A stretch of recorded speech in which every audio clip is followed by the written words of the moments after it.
అందరికీ జై భీమ్, జై పులే.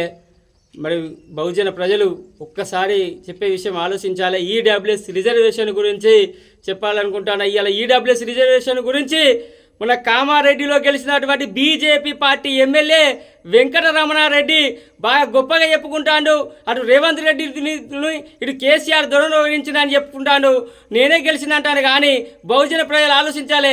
మరి అక్కడ గెలిచింది ఆధిపత్య వర్గాలు. కేసీఆర్ దొర గెలిచినట్టే, రేవంత్ రెడ్డి గెలిచినట్టే, అక్కడ ఉన్నటువంటి వెంకటరమణారెడ్డి గెలిచినట్టే.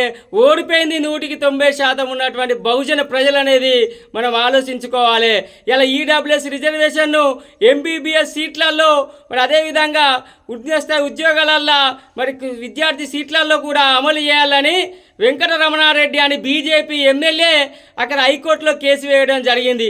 ఎంబీబీఎస్ సీట్లలో మరి 10% రిజర్వేషన్ కల్పించాలని వెంకటరామరెడ్డి గారు చెప్తే దానికి ఇక్కడ ఉన్నటువంటి రేవంత్ రెడ్డి ప్రభుత్వం, కాంగ్రెస్ పార్టీ కూడా వత్తాసు పలికి మరి మేము కూడా ఇస్తామని చెప్పడం జరిగింది.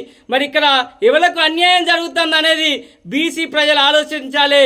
190% ఓట్లు ఉన్నటువంటి మనకు ఇలా వాళ్ళు 5% జనాభా కూడా లేనటువంటి ఆధిపత్య వర్గాలు ఈడబ్ల్యూఎస్ రిజర్వేషన్ను 10% అమలు చేయాలని మరి ఇక్కడ హైకోర్టులో మరి వాళ్ళు కొట్లాడుతారు.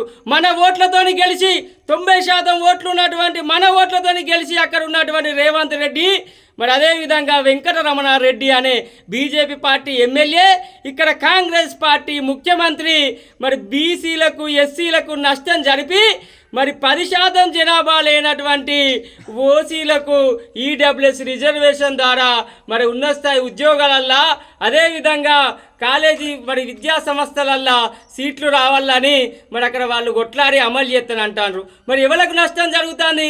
వాళ్ళ జనాభా ఎంత ఉన్నది? ఇలా 5% జనాభా లేనోళ్లకు 10% సీట్లు కావాలట. మరి 10% ఉద్యోగాలలో కానీ విద్యా సంస్థలలో కానీ చదువులో కానీ మరి వాళ్ళకు 10% కావాలంటారు. సరే, ఈడబ్ల్యూఎస్ మరి పేదవారు ఉంటారు, ఓసీలలో మేము లేరని అంటలేం. కానీ వాళ్ళు కేవలం 1%, 2% ఉంటారు.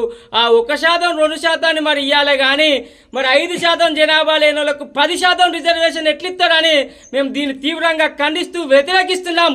ఎందుకంటే కాంగ్రెస్ పార్టీ రేవంత్ రెడ్డి అదే సామాజిక వర్గం, వెంకటరమణారెడ్డి అదే సామాజిక వర్గం, ఈ కాంగ్రెస్, బీఆర్ఎస్, బీజేపీ పార్టీలు మరి 3 ఆధిపత్య వర్గ పార్టీలే. ఈడబ్ల్యూఎస్ పైన మరి ఇక్కడ బీఆర్ఎస్ పార్టీ కేసీఆర్ దొర కూడా మరి వత్తాసే పలుకుతాడు తప్ప దాన్ని వ్యతిరేకించడు.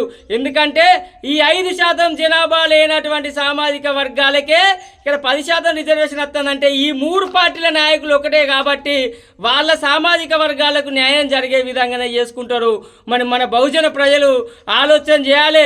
ఈడబ్ల్యూఎస్తోని ఇలా మెడికల్ కాలేజీలలో మరి సీట్లు వచ్చినట్లయితే, అదే విద్యా సంస్థలలో ఉద్యోగాలలో సీట్లు వస్తే రాబోయే 30 ఏళ్ళు కూడా మనం వాళ్ళకు ఓలేనటువంటి పరిస్థితి ఉంటుంది.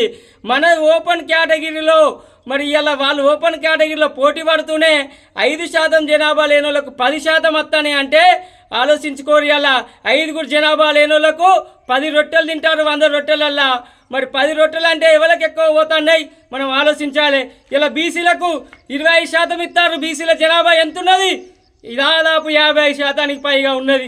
మరి మనకి ఇలా 25 రొట్టెలు ఇస్తారంటే 50 మందికి 25 రొట్టెలు అంటే మనం సగం మంచుకున్నా కానీ రానటువంటి పరిస్థితి ఉన్నది. ఎస్సీ ఎస్టీల పరిస్థితి అట్లనే ఉన్నది. ఆలోచించుర్రి బహుజన సోదరులారా. ఇవాళ రేవంత్ రెడ్డి కానీ, గౌరవ ముఖ్యమంత్రి రేవంత్ రెడ్డి గారు, అదేవిధంగా గౌరవ ఎమ్మెల్యే వెంకటరమణారెడ్డి బీజేపీ గారు, అదేవిధంగా కేసీఆర్ దొర గారు, వీళ్ళంతా ఆధిపత్య వర్గాలే.